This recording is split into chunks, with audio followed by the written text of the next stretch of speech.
உள்ளதே. வாழ்க்கையின் வேர்களோ மிக ரகசியமானது. ரகசியம் காண்பதே நம் அவசியமானது. தேடல் உள்ள உயிர்களுக்கே தினமும் பசி இருக்கும். தேடல் என்பது உள்ளவரை வாழ்வில் ருசி இருக்கும். பாடல் போல தேடல் கூட ஒரு சுகமே.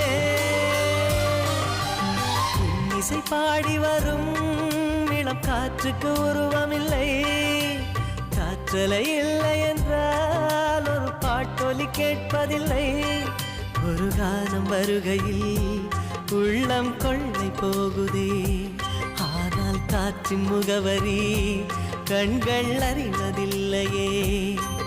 இந்த வாழ்க்கையே ஒரு தேடல் தான். அதை தேடி தேடி தேடும் மனது தொலைகிறதே.